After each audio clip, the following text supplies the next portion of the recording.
So when we are under stress, what happens is that our feeling part of the brain, that is a limbic brain, that is situated over here.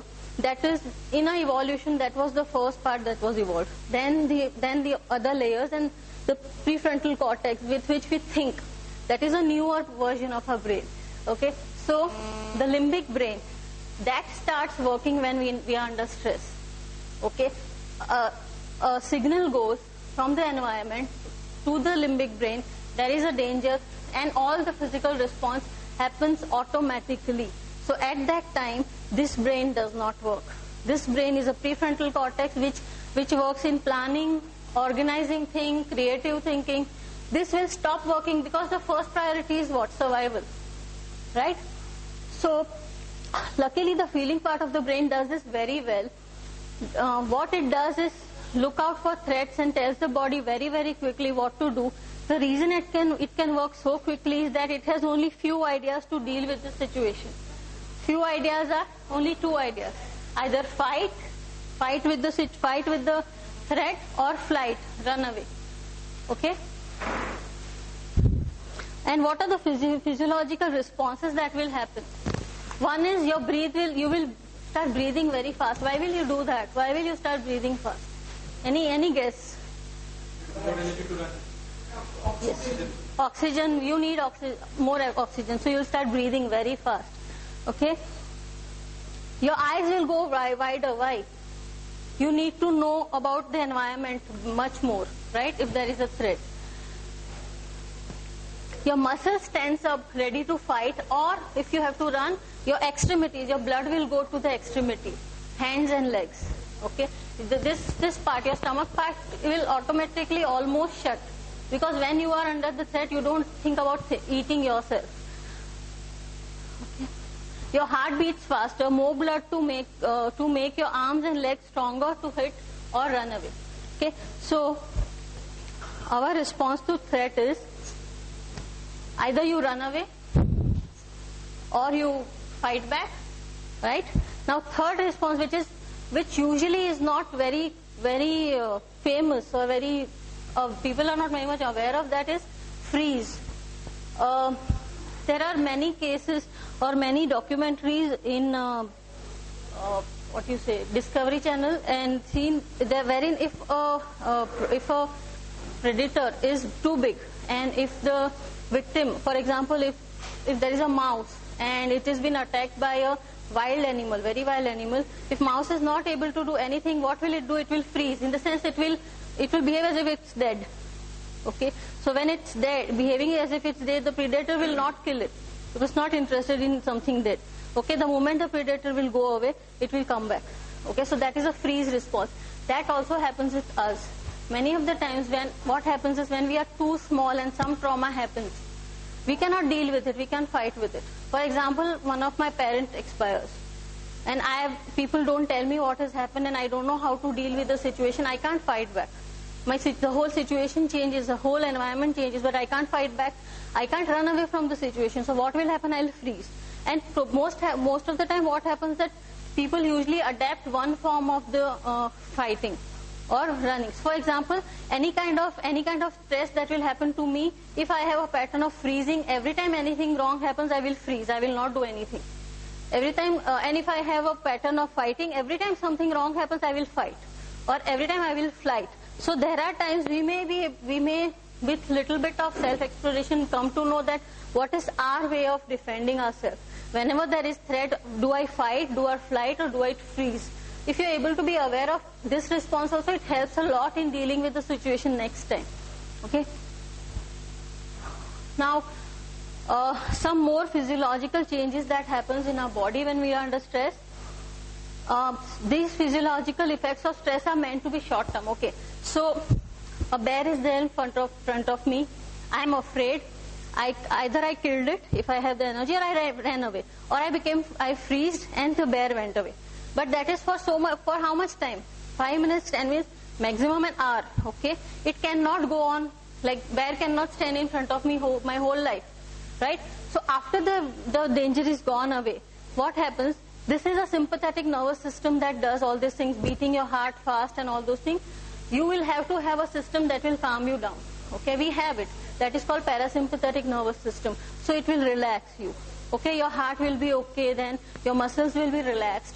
Okay, what happens with us in our modern life is that, I have not told you this thing, every time we have stress, every time we feel there is a threat, our subconscious mind thinks it as a bear or a lion or something to be afraid of. So every time I am okay, I am getting late for my job, okay, I am getting late to go to my office, my same sympathetic nervous system will get activated. That is one example. That's the starting of the day. In the whole day, how many times we get stressed? And how many times are we able to calm ourselves down? Very less time. Right? So, actually speaking, ideally speaking, we should have both the things. Sympathetic nervous system going, activating. At the same time, parasympathetic nervous system also has to get activated for that balance to happen. Okay, but what happens, unfortunately, with our urban life, with our fast life, is that we are not able to get our body into that relaxed state. Okay. Initially, stress can actually help our memory and stimulate it. Like Sir said, to motivate us, because initially we become very alert, right, when the stress is there. So it helps us, it helps us stimulate our memory. But if the chemical release due to stress stays in our body for more than an hour, it can start having its opposite effect. What are the, are you aware the one chemical that is called cortisol? Any idea what cortisol does to our body? Cortisol is one chemical that gives us lots of energy, because we need energy if we have to fight or flight, right? But if it stays in our body, you see, one thing is, if I am fighting or if I am running away, my energy is getting used, right? My body is producing that kind of energy, and my body is getting used if I am fighting and running away. But if I am not fighting also, and if I am not running away also, which most of us are doing in our day-to-day life, what is happening? The energy is still staying in our body, right? That energy is not being used. And what happens to cortisol? Whenever there is an increased level of cortisol in our bloodstream, the immune system goes down. Every time there is a high level of cortisol in our body, the immune system automatically goes down. That is the way our body is. Because if we are under threat, if we have to defend ourselves, we will not think of defending ourselves inside. That is not a priority. The priority is defending ourselves from outside threat. Okay, so the immune system goes down. If your immune system goes down, what happens? What happens? Sorry? Infection. You're more prone to illness. Okay, you get sick faster. You get into, so many illnesses. Now the research is coming that diabetes is there, high BP is there. New researchers say cancer itself is one of the major cause of stress is cancer is stress. Okay, so if your immune system is going down, a basic fighting system is going down. Okay, and by saying all this thing, I'm not trying to frighten you. The reason I'm telling you all this thing is that if you know the importance of dealing with stress, maybe you will go explore more about what you can do to deal with stress. Okay, so explaining anxiety, the body's natural response to threat or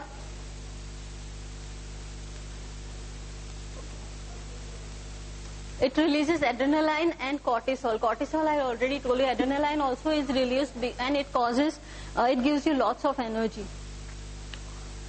Okay, but in our modern society, as we do not have so much of acute in the moment threat, right? We don't have snakes and lions and bears coming every day in front of our door. We have some other things to be afraid of now.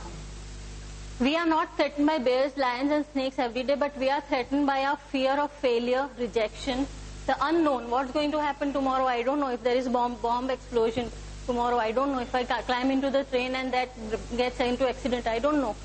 So unknown, death, isolation and loss of self-dominance. And the most amazing part is our body reacts in the same way to a modern day-to-day danger, in the way it would react to a danger that is actually there. Our brain cannot differentiate कि बाबा ठीक है अब सिर्फ late हुई हूँ. It's okay. It's not going to be the end of the world. but my body will react in the exactly same way. Very important to understand. Our brain cannot differentiate between a stress that will go away. I mean, it is not going to be affecting my life. Okay, if my boss is really angry with me, my body is going to be affected in the same way. Okay. Now, usually, if everybody goes to stress, including me. So there is an alarm state. Either you fight or flight. Okay, fight is you use some kind of physical exercise to let